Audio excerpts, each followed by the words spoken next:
It almost feels as if you're in a town that's under siege and everybody's just getting ready for martial law to be declared. Exactly what it felt like. I mean, it's just, I've never felt anything like it. Matter of fact, I'm having a hard time articulating what it felt like. I hope your listeners are hearing what I'm saying. But it was just eerie, man. Really. And that's why I'm glad that I have you on the line, James, because there's a lot of rumor out there. And I know there are some people that are probably fear-mongering. But now that I'm talking to you, and you're a person that you kill rumor with fact, and your reporting is impeccable, and the fact that you're there and you're seeing this, so have you been able to see the coast? No, I've not been able to see the coast. I'm going to try. I've got a number of one person there who lives there now. I'm going to call him in the morning and see if there's any route at all I can take to get to the coast. I'm going to do the best I can. I mean, I hope I don't get arrested.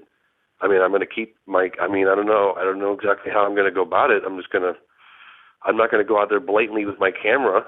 I'm going to keep it kind of tucked away, and I'm going to drive out there like some ignorant tourist or something. I'm going to try. But I tell you what, you're here with me tonight. I will make sure that I air this tonight. I'm going to put it on the website and send a lot of messages out there to people. If something happens to you, if you're arrested tomorrow, people are going to know about this. And I want to know who's going to be arresting you for what reason. This is America, folks. The First Amendment right. We're trying to report something. Is there a crime scene there? No. What is it then? They're not even letting fishermen go out. People go out in boats. I mean, it's literally like a media blackout. And these are good old boys I'm talking to. These are good old boys, and they believe in, freedom of speech, and they were just absolutely baffled. This guy says, "What the hell is this? I can't. We're not even letting the media in here to talk about what's going on." And the boy was 15. His father's involved in the cleanup, and he said, the media's not reporting 1/10 of what's really going on out there. That's what he told me. But when they say that, when they say that the media is not reporting the full extent of what's happening, what do you speculate they're referring to? That the oil spill is bigger than we think, or are there multiple ones, or what is the deal? That the oil spill is much bigger than they want us to think. I got some information last week, James, that there's the Jacksonville Air Force Base, which is surrounded by trees and you can't see from the outside. One of the runways has about 5,000 UN vehicles. I saw a satellite picture of that, white vehicles. And as I'm getting more information, there is a possibility of a massive relocation if this oil spill gets into the current to Florida. And when you see all this marine life die, all this stuff that's coming up is sulfuric acid. People are not going to be able to breathe. I mean, things are starting to look really dire. I tell you, I would probably think this was like hyperbole or overblown, exaggerated stuff. Until I saw what I saw today, I couldn't believe it. It's like BP. It made me really feel like the oil companies are running the whole government, that they're calling the shots. And the fact that they had that press conference with the President, Obama, on Friday, there was no indication of any of this. I saw reports of that. I thought I was going to be able to go there with my press pass and document a little bit about what's going on. I was going to hire a plane, fly over the water. Hell no, it's all shut down. If this is not an indication of a fascist state. Not only that, every single hotel room within a 60, 70-mile radius is absolutely full. The fact that we got a hotel room, it was the last possible place option. We drove almost 2 hours to get to it in the middle of the night. I mean, I've been driving since dark to get here. I thought I was going to sleep in the car tonight. To be honest with you, if I wasn't with my friend, I probably would have slept in the car.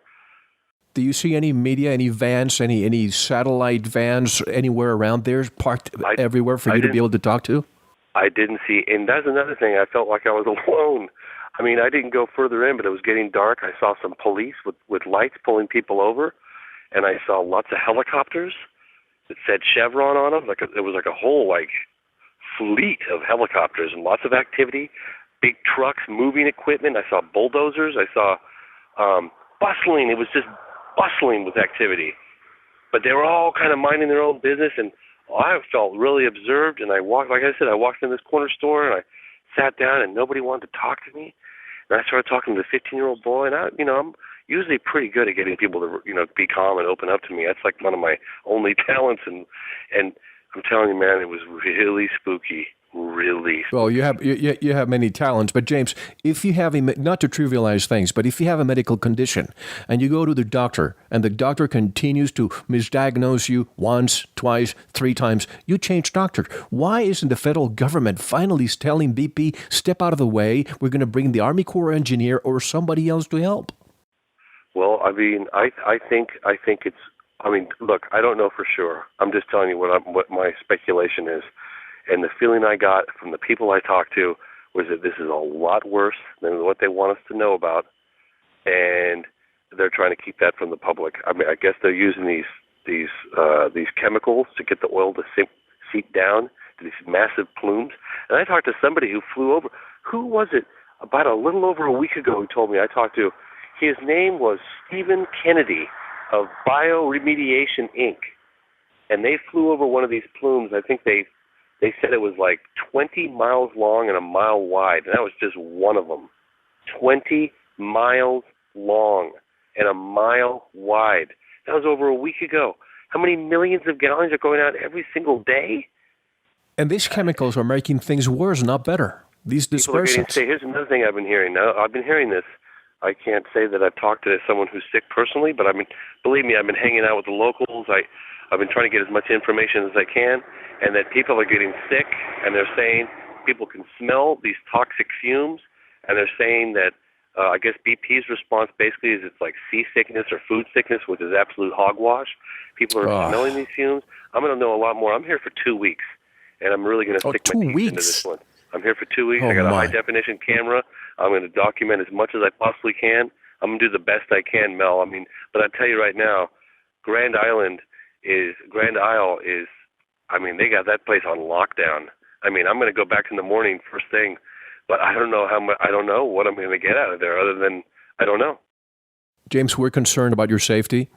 That's why I'm going to start putting this information out ASAP. Whenever you feel that you need to give us some updates and the mainstream media is not helping out, I'll do whatever I can. I already spoke to Paula Harris. We're going to start helping you as much as we can. Be safe, my friend. I really, really appreciate it, and please do stay in touch.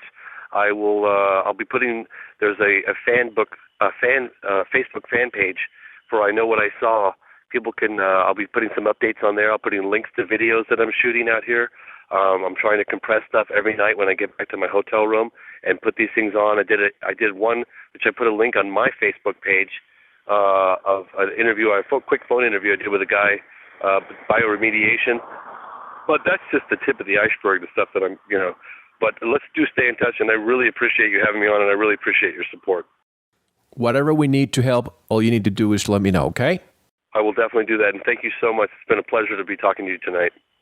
Take good care, my friend. We'll talk to you soon. Thank you. Bye-bye. Bye. Ladies and gentlemen, let's keep James Fox in our thoughts.